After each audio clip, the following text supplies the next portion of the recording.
A pleasant morning, everybody. My grandson Daniel come to help me make these videos this morning. He does always help me out, and you would have seen him. Well, those who have seen previous videos would have seen him in them. So I'm going and hand him the phone now, and we're going to start this session for you today, please God. So here we go. Put your finger over the thing, right? Now,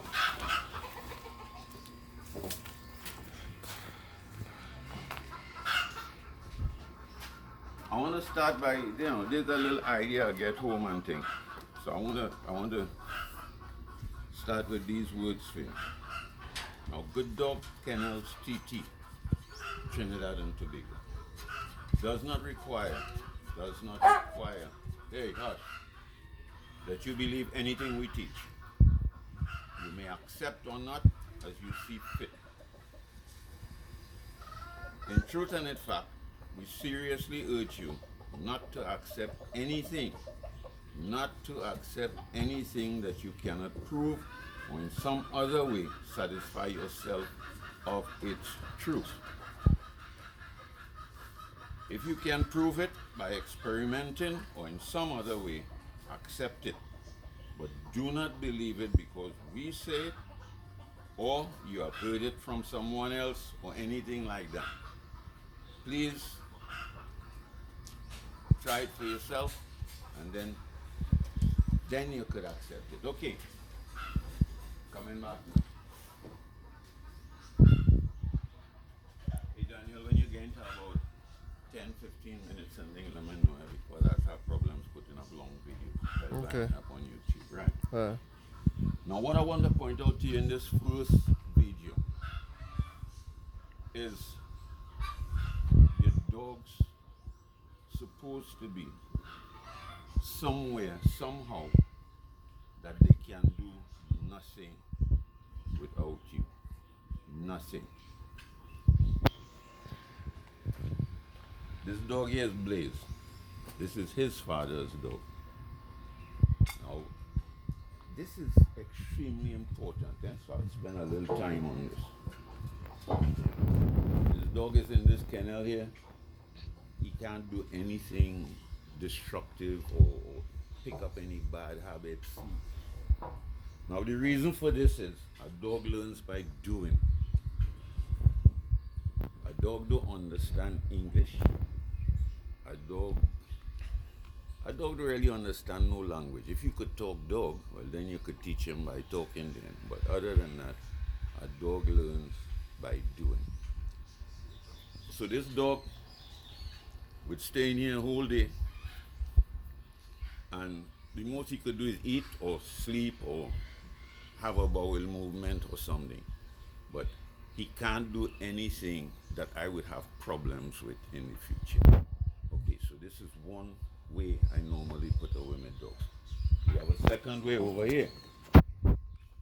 Now, just watch this good. This dog can't do anything either. Just look at the brown patch around the kennel there.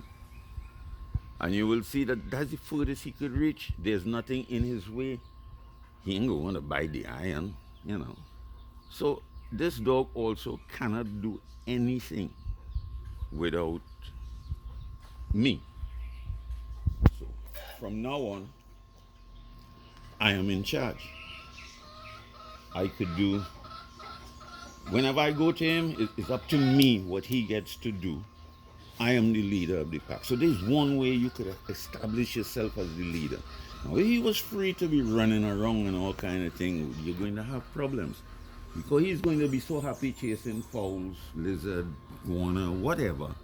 And then you come in to make him sit and stay and down and be so boring when he'd been having fun pulling clothes off the line and all kind of thing. So you're starting with problems. And as I say, I'm going to take a little time on this because I really want you to understand pack animal habits. I did the previous videos letting you know, hey, pack animals have certain traits that you had to deal with. Now he only waiting, what next, watch him good. And he's watching. I try to explain all this in the 2 pages, what to expect from a dog.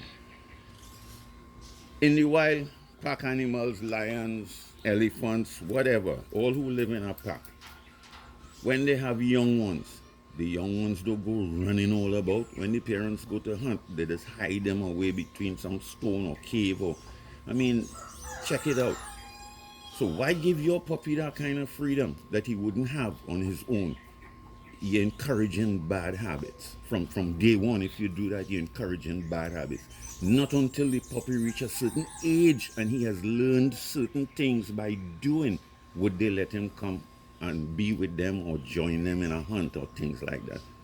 Other than that, all he just do whole days play and learn. Puppy, dog, lion, whatever does live as a pack. Think about it.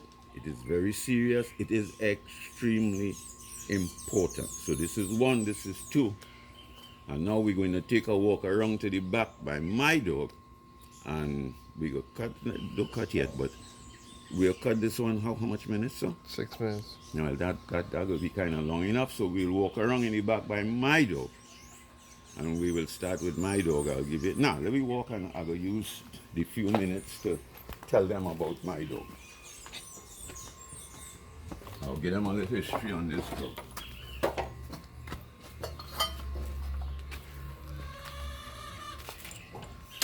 Right, and all the work we working with this dog this morning, when I open the gate, you'll stand on that side, right? Yeah. Okay.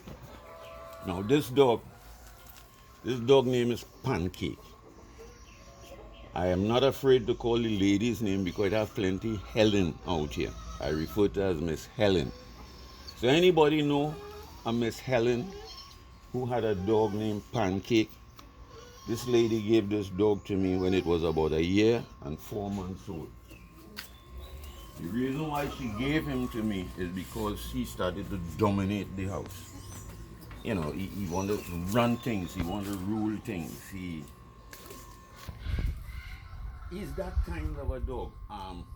This would be similar to the person who have the puppy now that tell me the puppy does growl for food and things like that, or when you try to pick him up and things like that. Because as I explained to you in the previous video, he was the leader on the breast. He was the biggest, strongest dog. He would push away anybody from the nice fat breast with milk and thing. So he come to your house with that same attitude. Now, this dog came to me, as I said, 1 year and 4 months, and he had that attitude. So I'm going to deal with him now and feed him. We'll cut this at the end of this. We'll deal with him and feed him, and I'll show you how you could train your dog just by feeding it every day. There's another thing, a small point I'm going to make before we stop. People that say, I don't have time to train my dog, and I just always say, that's not true. Once you have to feed your dog every day, that is the time you use to train your dog. 8 minutes. Okay. Alright, so we'll cut this one.